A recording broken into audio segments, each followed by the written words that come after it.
Well, welcome back, everyone, to our celebration of Global Love Day on May 1st, a celebration of our humanity, and our live with the Board of Directors at the Love Foundation. This is something new we've never done before. We've been having a really great time today talking to each of our board members. If you haven't seen the other ones, I totally recommend it. Everybody's perspective and wisdom and insights has just been a joy to interact with. And you get to know more about all of us that are involved directly with the Love Foundation and how the Love Foundation has been around for 21 years and how Global Love Day is in its 18th year, and all the loving support that we get from our board and from all the volunteers around the world and all the friends that we have around the world. So in this, our last of the 8 of the series, we're switching it up because I'm also on the board, and in order for me, I can't interview myself. John's going to be sharing. I bet you could. I probably could. I probably could. Sure I think everybody watching this knows I could. I'm sure there's enough voices in your head that you could have a great conversation, but and I could pull it off and make it sound like there were actually 2 people interacting.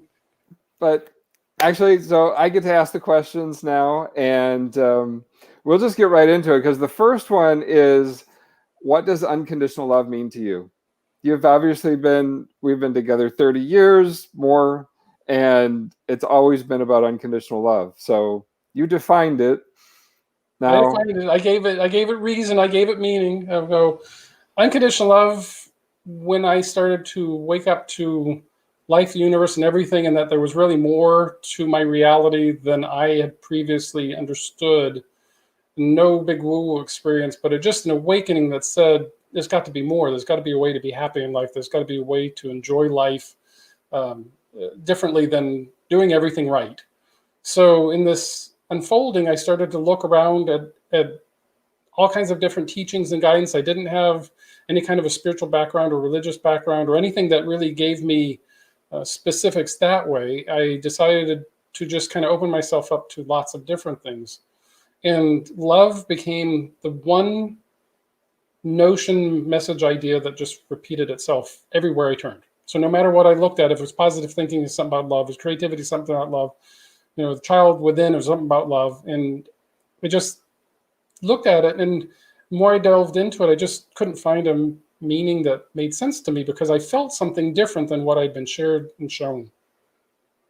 So I sat down and I basically thought, well, it's really about a bigger love than we normally understand. I used the word unconditional love. And the moment I said unconditional love, everything started to make more sense. It was like a love that was universal, that didn't have conditions. So the more I delved into it, I literally did come up with my own personal definition that I've now used for all of the work we've done all these years. And unconditional love is an unlimited way of being. And that was at the end of your first book, and then became the title of your second book. Yes. And it really became the life mantra, because I think along those early years of awakening, one of the things that I looked at, for example, you're looking at a book of all the major religions and all the sub-religions. And after reading this long book about an explanation overview, it's like, well, every religion had a single message, was love. And I so distinctly remember putting the book down and thought, well, if only one message has ever been on the planet from any kind of masterful teaching, and it was singularly about love, why are we fanning about with all the other stuff? Let's just look at what love means. And so I did just go about and start understanding love. And unconditional love, an unlimited way of being, was really a way of saying I can live my life in each moment. And that is, certainly something that we share, is it's being present in the moment and realizing that all things are possible when I release any and all conditions. And part of that, of course, also was, do I love myself unconditionally? And that was something that I had to answer for myself. And of course, now it becomes the question I love to ask everybody else. So skip ahead 25 years to the present. And how are you really applying unconditional love? And as we often say, just for you, because I know how you do it with me and your parents, but how about you? I mean, when we started this path, it was all the big boulders, it was all the big things, and how do you just approach and let go? It's very different 25 years later, when you've been 30 years later, been practicing unconditional love, and it's the subtlest of things that cross the path that can really trigger something within, and you want to run screaming in the other direction. The reaction time of understanding. I think the practice has brought down something that could have taken me months to resolve into unconditional love now takes seconds. Yeah. And in better days, they don't even happen. I don't even know that they don't happen because I pre-paved my way to where they didn't need to become something that was reactionary. So I love being on this path from the standpoint of using unconditional love as an understanding all the time, because my path smooths out and I get to enjoy my presence in it so much more. Before, everything was a big analysis. Everything was a big, I've got to figure these things out. And now it's come You to, still I just, analyze, but not just just a not as little bit. much. But I do So- get to enjoy it more. So I get to enjoy my life. I get to be happy. And that's what unconditional love means to me. I get to be happy. It's okay. Actually, that is probably the best insight you've had, is that unconditional love is just about being happy. And Which was what I set out at to the do. I didn't core. want to be right anymore. I wanted to be happy. And I think I've kind of come to that experience of it, not just realization, but experience of it. So that actually goes to the next question, which is, what's your favorite aspect of Global Love Day? Because from your understanding of unconditional love and the books you did, you came up with Global Love Day. But what's your favorite aspect of Global Love Day? And It's funny because now it gets me to want to cry. It's the it's the joy of seeing other people react and respond and interact and share Global Love Day with us. Because it's not that I'm looking for people to join in and say, oh, he's got the right idea, or they got the right idea, or this is, it's that people have come to this same awareness on their own, and they feel harmony and resonance with us, and they realize that what we're doing has meaning, has value, and has purpose. And that what we're striving to become on this planet has to start with this foundation of love. And to see people that have participated, 21 years with the Love Foundation and 18 years with Global Love Day, and I've been there every step of the way, as has you. And to be able to know that there are people that have joined with us in the very early Global Love Day, and they're still with us, they're still supporting us. Nobody realizes how much that means to us. Not that it's justifying what we're doing, it means that why we're doing it has meaning and purpose. So it's the interaction like of that. Global Love Day is my... Even if Love Foundation Global Love Day went away or whatever, there's like that core heart connection that we share with people all around the world. And it's like, and that part that makes you want to cry.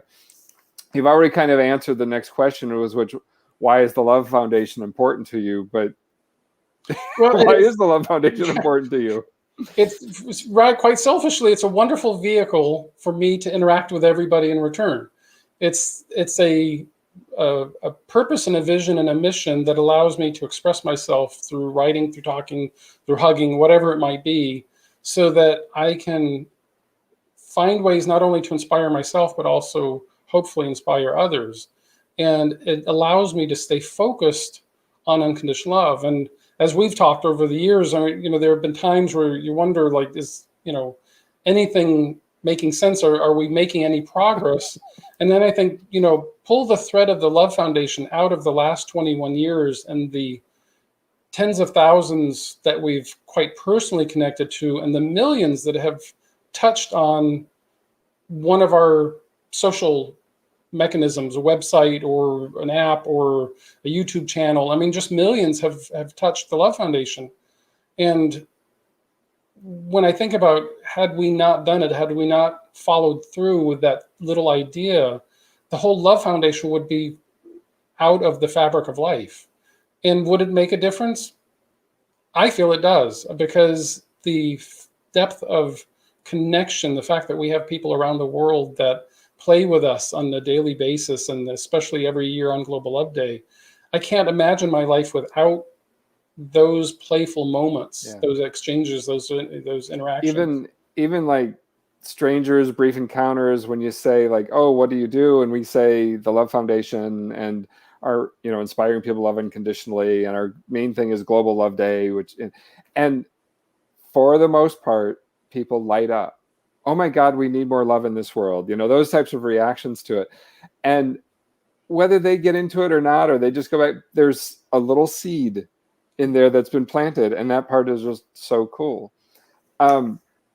With Global Love Day, how do you like celebrating it? I mean, I know you're having fun today. I'm with really this, having fun today because interacting with our board and having conversations live and actually showcasing people um, to the world to let them know who's behind it, who else works with us, has been so much fun. But even beyond that, it's the conversations with each, the unexpected, because we're live, and the unexpected conversations, we're using framework of basic questions, but all things kind of come out, and to see the depth of people's hearts open to all of this, and to be able to take that same kind of energy. And for me and for us, Global Love Day is a day where we really get to play on a global scale. But in fact, what we experience like on a day like today, we do every day. And for me, I think Global Love Day is a celebration every day for me, because I'm always looking to not only celebrate my own journey, my own pathway, but to celebrate every single person I encounter. Global Love Day is just a way to expand that kind of exponentially. And it's the people interaction. I mean, we've had the live events, we've had the gatherings. These last couple of years not really conducive for that, but I adore them also. But to be able to even play on the social sites and interact with people around the world and realize there truly is a wave. We're not just speculating this. We're having a wave of energy that I feel. I mean, in 18 years, every year I can feel this energy momentum build up through Global Love Day. And once we get there, you just feel this explosion of people feeling and vibing in love. To me, that is the celebration, because it is the embodiment of what Global Love Day stands for. We are in a microcosm celebrating our humanity amongst those of us that know each other. And by being able to use the internet, we can touch each other in real time and have that experience, which validates for me, in a way, the experience I'm feeling energetically, that there are lots of people tuning in to this day and contemplating love, which is our goal. We're not here to conclude anything. We're here to just celebrate the fact that we're all here. Well, with a goal, and I love this between us, because this is sort of just between us and the board, is that our ultimate goal is that the Love Foundation and Global Love Day would no longer be necessary, and that we would essentially put ourselves out of business. But with that comes a really big vision and so in the sense of like a message of hope and all that kind of stuff, what is your vision? What do you see? Where do you see humanity going? What's your vision? I recognize the innate animated magnificence within each of us. And we come onto this planet, and as we sit here, we have so many things going on in our bodies that we're not having to deal with. We have animation of our cells and our structures and our systems that allow us to even speak. The voice, the air that runs through our throat, and as we would call our throat chakra, and then the fact that not only are you interpreting it virtually and electronically in this case, but that it could reach around the globe and people are being touched by that.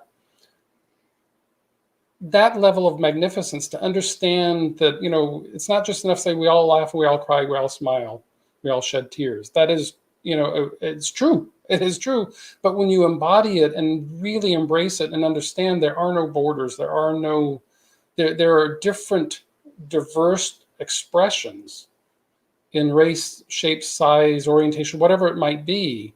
But at our core, we all have a heart. At our core, we all have a consciousness. At our core, we are all grand, magnificent beings. So I think for so many years now, I mean, literally probably the last few decades, I've walked around and I see the human aspect, the shell of the body that we walk around with. And I sense and perceive that magnificent creator being that walks in that body. And for me, you call it the angelic self, the higher self, whatever it is, that is literally how I walk around. I perceive a spiritual being having a human experience.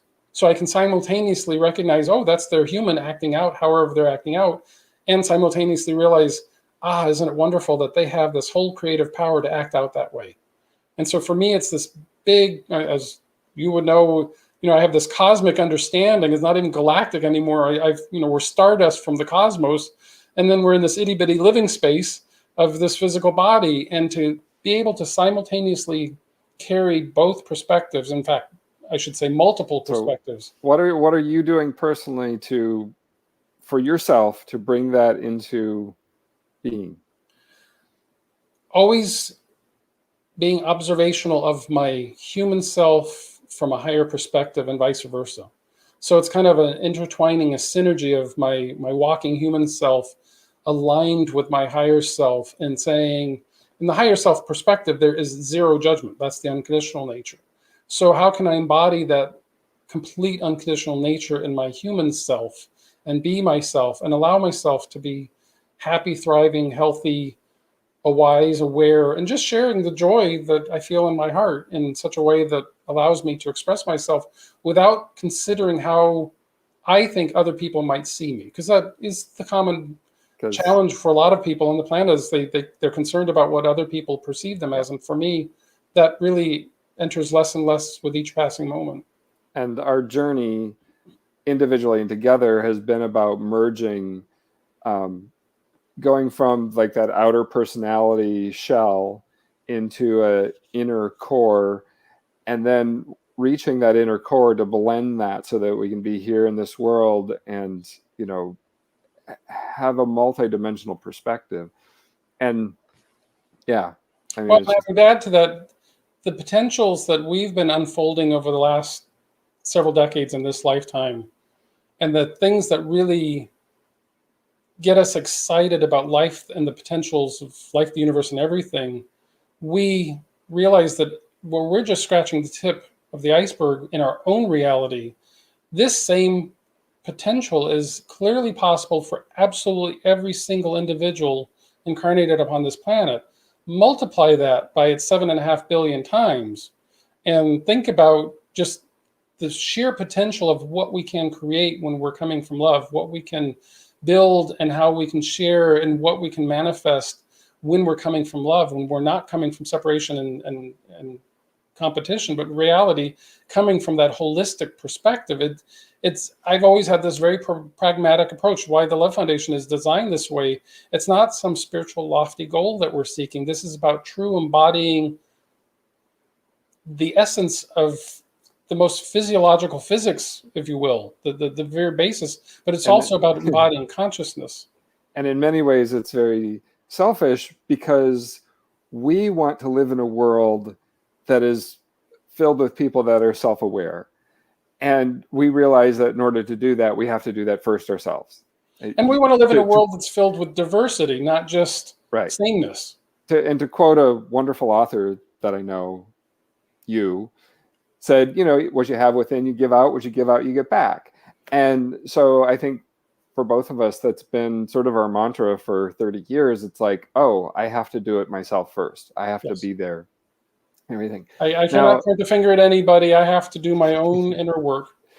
Now, everybody that knows that I was going to interview you, they'd say, "Oh, good." I think they all wanted me to, get in there. And you said, "Oh, be nice," And I thought, well, the one thing I could do that would really get you to read your Founders Day address. But I'm not going to do that. But I will encourage everybody that's listening to read Harold's Founders Day address about Global Love Day, because it's so much more than Global Love Day. It's about everything that we've been talking about with just the humanity, just bringing people together in a vision of hope and love and peace and happy and joy and all those types of things. So.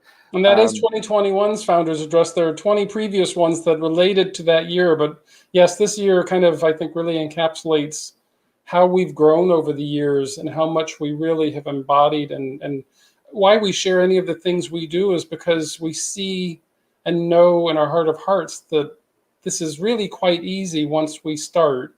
And if we all do it together, we can get there so much faster, and we can really bring health, wellness, well-being back to this planet, very quickly. This is not rocket science. It's not difficult. It just takes some strong, courageous willingness to really be self-reflective and make changes in our thoughts and feelings, and not be nice for nice sake, but be nice for nice sake. Yeah. So I think with that, that's our time. But I want to wish everybody a happy Global Love Day. Yes, happy Global Love Day to everyone, and thank you all for participating. I hope if you haven't watched the other 7, you'll enjoy those as well. And thank you, John, for conducting your interview and getting to me. But we do wish everybody happy Global Love Day from all of us at the board. It has been a real joy to be able to share, and we love to hear from you, interact with us in all the ways that you're inspired to. And all of these recordings will be available on Facebook and our pages, and also on YouTube because they went live there also. So happy Global Love Day, everyone. Take care.